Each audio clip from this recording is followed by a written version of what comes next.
Kamusta kayong lahat? Ngayon ay sana samahan nyo ako na mag-apply ng finishing touches ng aking mga artificial na pamain. O kung tawagin to ay rapala. Okay, so yari lang ito sa mga kahawit ng mga ginagawa ko. May nakita lang ako kahawit na ganito kalaki. Yan, nag-layout na ako ng ganyan. Ang haba nito ay 7 and 1/2 inches. Then, ito ay 3/4 at saka 1 and 1/2. So ganito lang ang ginagawa kong mga rapala ngayon or mga artificial lure. So yan ang kanyang dimensions. Then ang mga finished product na ito yan.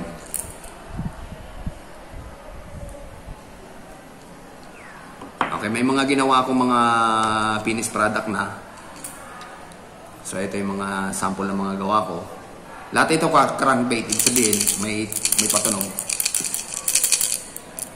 Then ito, ano lang ito, fiberglass ito. Kaya lang meron pa itong tape. Hindi ko pa tinatanggal, masking tape. Kasi mag-a-apply pa ako ng finishing touches dito. So ito yung mga sample ng mga rapala na ginagawa ko.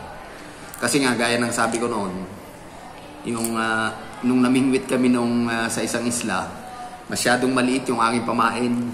Kaya sabi ko, magagawa ako ng mas malaki para makasabay naman ako sa kanila. Kasi nga, ang ginamit ko mga pamain noon, yung mga nabili ko lang sa Shopee na maliliit.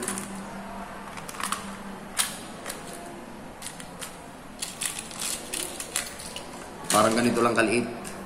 Ganito lang kaliit ang dala ko pamain nung mamingwit kami ron. Samantalang sa kanila, mas malalaki pa rito, mas mahahaba pa. Tingnan niyo naman kung gaano kaliit ang pamain ko na dinala noon nung namingwit kami nung mag-overnight fishing kami sa isang isla. Yung gamit nila mga ganito kalalaki o mas malalaki pa. Kaya naisipan ko na gumawa ng sarili kong rapala o artificial lure. By the way, sariling design ko lang ito. Hindi ko alam kung klaseng isda ito. Basta mukha siyang isda. Okay, so dumating na rin yung aking mga treble hook. Kaya ngayon lang ko lang naisipang mag-video. Ito yung aking mga treble hook na in order. Gumagawa rin ako ng mga nagawa na rin ako ng mga bingwit na yari sa stainless. Kaya naman. Kaya lang, mas gusto kong igabit dito yung mga treble hook para mas maganda. Ito yung sinasabi kong treble hook. Para dito yan. Sa likuran. Tsaka dito. So ganito ang gana ng setup doon. Kaya sabi ko, pagbalik ko dun sa lugar na yun, maghahanda na talaga ako para di naman nahuhuli. Marami itong mga ginawa kong sari-saring design. Yan o.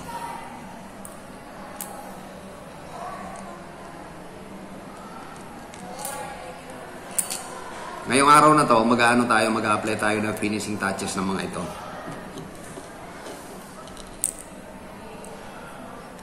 Kung ano lang ang maisip kong design, yan ang kilalabasan eh.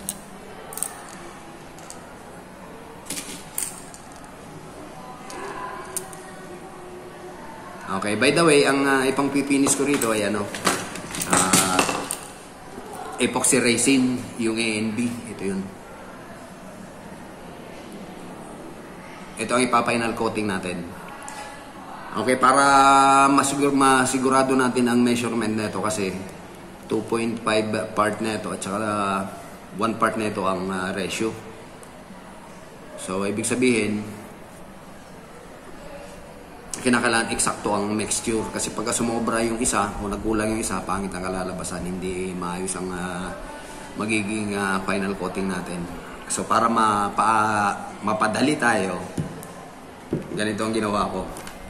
Bumili ako ng 2 syringe para panukat ito. Para eksaktuhan talaga kung ilang ratio. Kung dito ay 2.5 ml, sa kabila naman ay 1 ml, di sigurado tayo. By the way, mapapansin nyo, pininturahan ko itong isa para, ibig sabihin, para dito ko lang siya gagamitin. Baka kasi magkahalo, magkapalit yung ating syringe kasi dalawa ito. Kaya mas maganda mayroong palatandaan. Ibig sabihin, yung syringe na ito, para lang ito rito sa maliit na epoxy resin. Then itong isa naman walang tanda, so para dito siya. Para dito siya. ANB kasi ito. So para maiwasan yung pagpapalit ng mga syringe, nilagyan ko ng marka itong isang syringe. Kasi pagka nagkamali tayo ng salpak, maaaring tumigas yung portion na yun kasi maaaring may mga residue pa ng part A mapunta sa part B. Okay, so ganito ang gagawin natin. Okay, so para masukat, gagamit tayo ng syringe. Then, naroon nga pala ako rito mga brush. Ito ang gagamitin ko. So, pambabrush natin to sa ating rapala. So, ito yung gagamitin natin na pang-pahid. Maliit lang ang ginamit ko. Nasa sa inyo yan kung gusto nyo lakihan. So, wala namang problema rito. By the way, kaya ito may rubber. Naka-prepare ito para dito sa aking turner o pag-ikot. Kasi isasabit ko siya rito. Tapos, ilalak sa banda roon. Sa kabilang side dito. Kasi hindi po pwedeng nakano lang ito, naka-stable. Ibig sabihin, yung patutuluin lang, pangin na kinalalabasan. Mas maganda yung naikot siya habang pinatutuyo. Okay, so mag-a-apply tayo ngayon ng epoxy resin. Okay, so samahan niyo ako kung paano ko to gagawin. At para magka-idea na rin kayo kung paano magpatuyo o mag-apply ng epoxy resin. Okay, so for the meantime, 4 lang muna itong ginawa ko.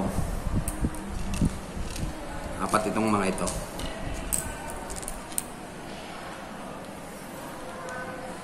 Yari lang ito sa ganitong sa ganitong blank na kahoy, blankong kahoy. Ito lang yan. Ito yung mga layout ko. Ito pa yung gagawin na susunod ko. Gagawa rin ako ng tutorial kung paano gawin itong mga ito mula rito sa ganitong klaseng kahoy. Okay, so bali iisa lang ang size niyan. Yan, nakaganyan lang yan.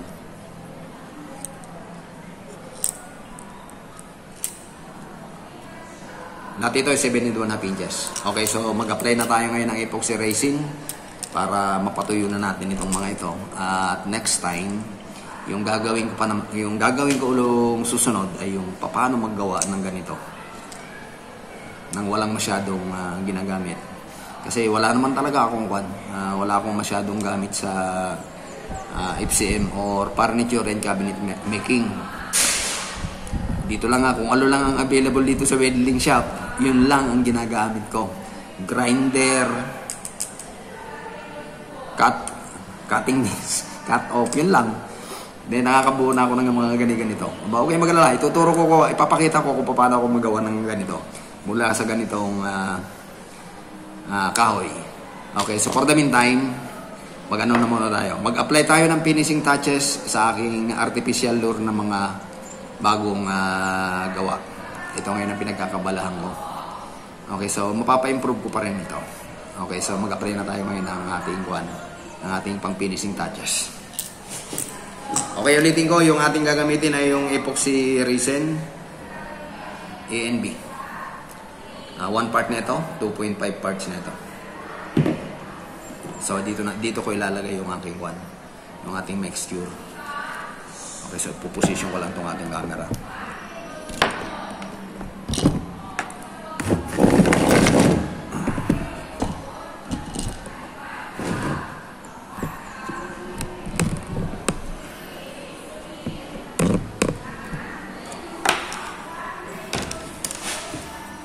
Okay, dito muna tayo sa maliit na bote.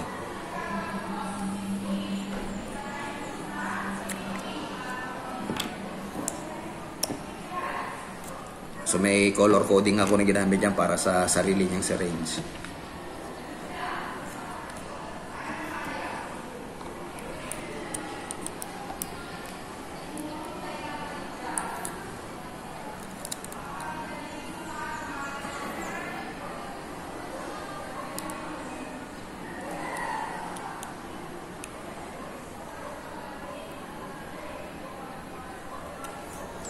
Okay, 1 ml ito.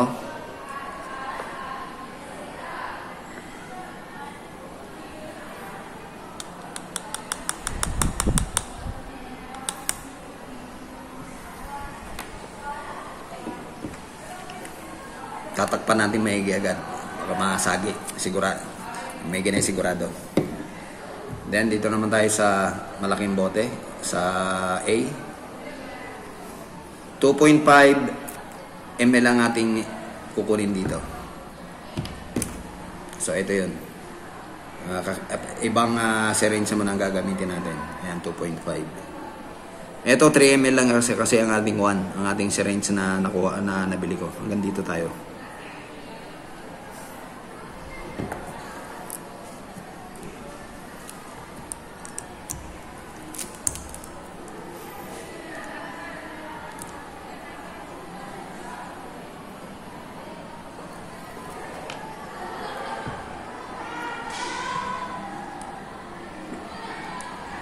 Okay, so yan. Meron na tayong 2.5.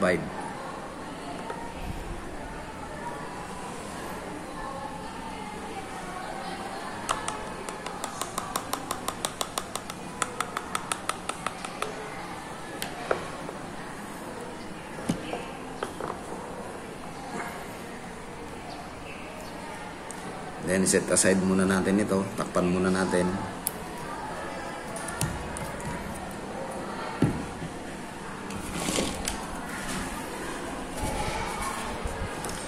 Then, itong gagamitin natin na brush, halu-haluin na natin. Pwede na natin haluin maigi.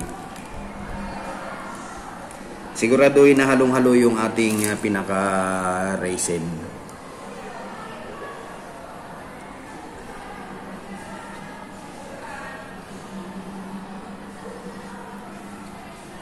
Sa pag-a-apply natin, manipis lang muna ang ginagawa ko.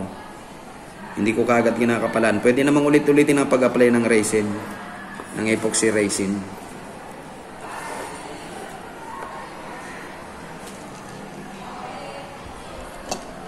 Okay, so ito muna ang unahin natin.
Kaya nasabi ko, wag natin masyadong kakapalan. Pwede naman kasi nating ulit-ulitin ang pag-a-apply ng epoxy resin kapag natuyo na siya.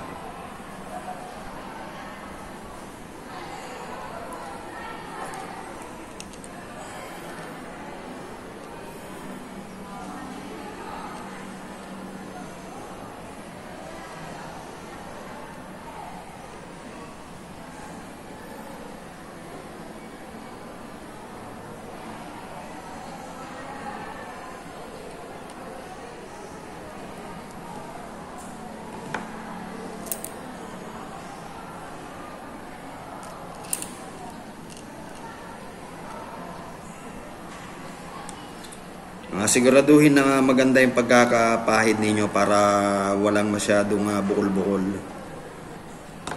At huwag kayong masyadong magtitimpla ng masyadong marami sa resin, gawa ng mabilis itong matuyo. Okay, so naka-ready na yung ating kwan. Napahera na natin ito. Ipo-position na natin ito ron sa ating positioner. Lalagyan na natin ito sa ating positioner.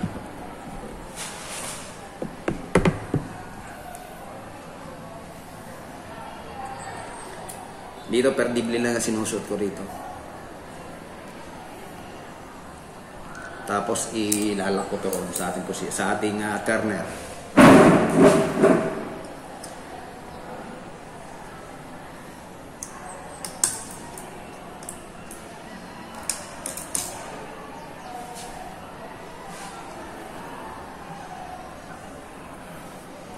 para mas stable, ganito ang ginagawa ko, rubber na lang. Yan. Naka-position na siya. Pero hindi pa finish yan. Pipinis pa natin yung, pipinising touches pa natin yan.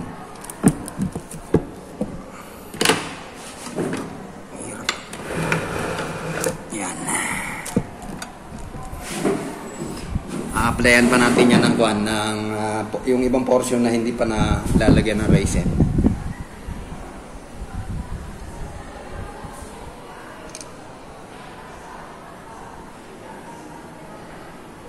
Sa may bandang ulo.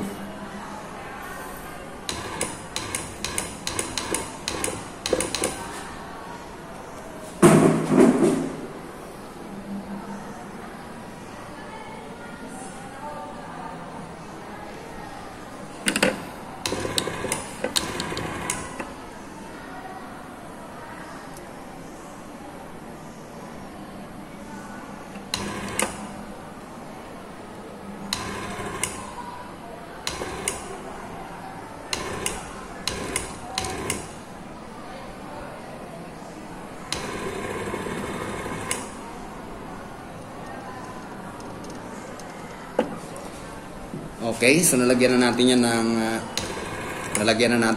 resin. Pwede na natin siyang paikutin.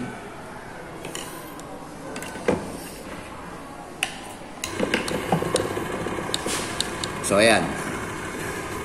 Para pantay na pantay ang distribution niyan, para walang kwan. Para maganda yung finishing touches niya.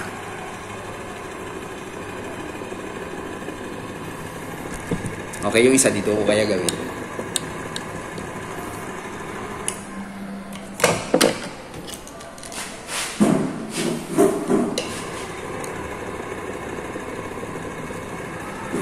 Okay, itong isang ito, dito ko pipintahan. Dito ko a-applyan ng epoxy resin.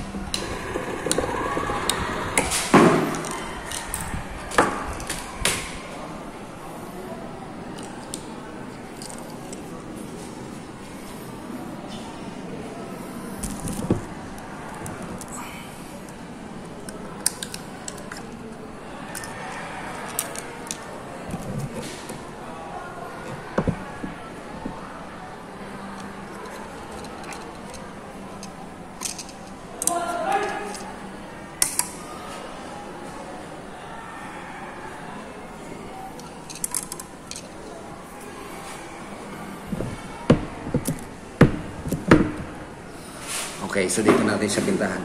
I mean, applyan ng resin para mas madali.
Okay, properly distributed na yung ating raisin.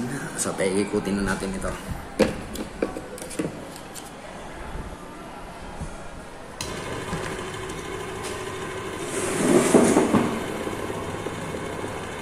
Dito ko na rin kaya gawin yung dalawa.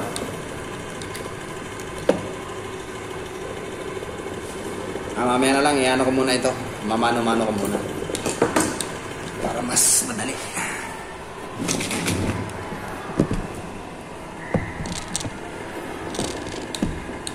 Mahirap kasi duutin kapag nandoon na, kaya mamano-mano ko na lang muna itong dalawa.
Okay, kakabit ko na ito sa ating turner.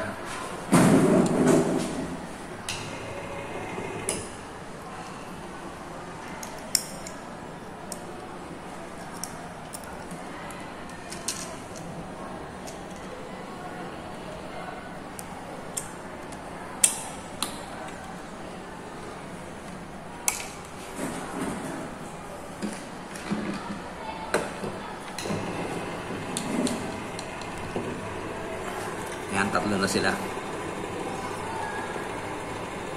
Isa na lang.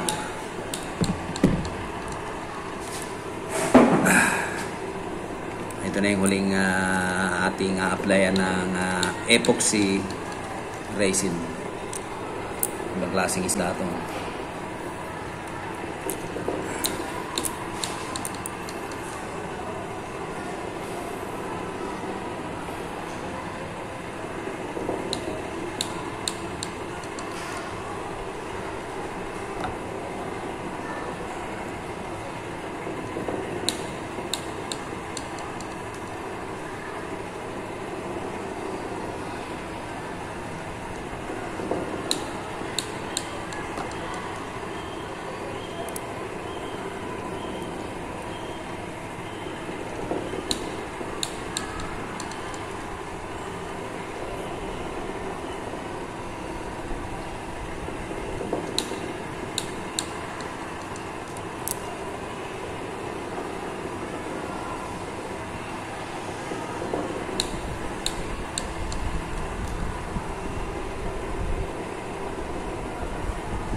Okay, so aantayin na lang natin ito na matuyo.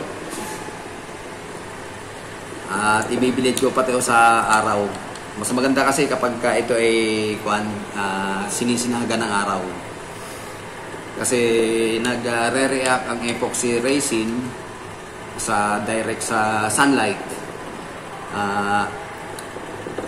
Hindi naman ako bumili ng black light kasi pwede na siya ng Pwede na siya sa direct sunlight, pwede na patuyuin ng epoxy resin.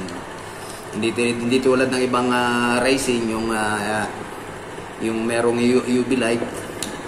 So kakaiba naman 'yon. So epoxy resin na nga ginamit ko rito. Hindi ko na to applyan ng black light or UV light. Hayaan ko na lang siya matuyo. Ng ganyan, tapos medyo nasisinaga ng araw. At matutuyo din yan. Huwag lang kayo mainit. So, yan ang aking bagong mga lure na gawa ngayon. So, ito ngayon yung pinagkakaabalahan ko. Pagka walang ginagawa, nagagawa ko ng mga ganito. So, abangan nyo pa yung mga susunod na gagawin ko para sa ibang mga fishing adventures ko. Tama-tama lang, eksakto lang yung ating yung ating mixture. Siya nga pala, huwag kayong mag-sosobra o masyadong, huwag yung dadamihan ng pag-titimpla ng ganitong mga finishing touches gaya ng epoxy resin kasi masasayang lang, titigas na yun. Hindi naman po pwedeng i-apply natin lahat dyan kasi pangit yun, makukurta. Kaya maganda yung tama-tama lang yung application, yung eksaktuhan lang ba. Pwede namang ulitin kung gusto nyo kuhanin. Pagka nakita nyo na medyo may diferensya pa, kung gusto nyo pang patungan ulit na panibagong resin, nasa sa inyo yan. Kasi mas makapal, mas matigas. Siya nga pala, ito nga palang mga gawa ko ngayon, wala nga pala itong foil. Hindi ko ito nilagyan ng mga foil. As in, ganito lang talaga siya. Tapos finishing touches ko rito, mga sari-saring mga pintura lang ang ginamit ko rito. Mga Pilox lang ang ginamit ko dyan pampinta. Wala rin akong pangpinta na maganda-ganda yung ano ba yun? Airbrush ba yun? Pilox lang ang ginamit ko. Huwag kayong mag-alala. Ipapakita ko kung paano ko ito ginagawa para masundan nyo kung paano ko ito ginagawa. Maski walang masyadong gamit, makakabuo tayo ng mga ganitong mga ganitong mga fishing lures. Konting tiyaga lang at saka konting creativeness, okay na yun. Makakagawa na tayo. By the way, konting silip sa kung paano gumagana itong aking ito. Ito ay welding positioner. Ginawa ko siyang pangikot o turner. Ayan, kinabit ko lang siya dyan. Ayan, gumana naman. Kasi mahirap pagka nakabitin lang yan. Magkakaroon ng makukurta yung ating epoxy resin. So, kaya ito naisip ko na pampatuyuan. Okay, so hanggang dito na lamang muna ulit. Maraming salamat sa pagsama. Sana abangan nyo pa yung mga gagawin nating mga eksperimento dito. Ito ay ko lang to, sariling DIY na mga fishing lures. At saka may mga naiisip pa ulit akong iba. Sana samahan nyo pa ako sa mga susunod na gagawin ko. Maraming salamat sa pagsama. Sana may napulot kayong idea na yung kapirasong kahoy na ganito, magagawa natin sila mga ganito. Walang masyadong mga gamit. Huwag kayong mag-alala, ipapakita ko kung paano ko ito ginagawa. Magagawa ako ng video tungkol dito. Sa mga nangingisda dyan o sa mga mahilig humingwit, maski hindi na kayo bumili ng rapala, makakagawa rin kayo ng ganito. So maraming salamat sa pagsama. Sana nagustuhan nyo yung aking mga fishing lures na ito. Thank you so much sa mga bagong subscribers. Until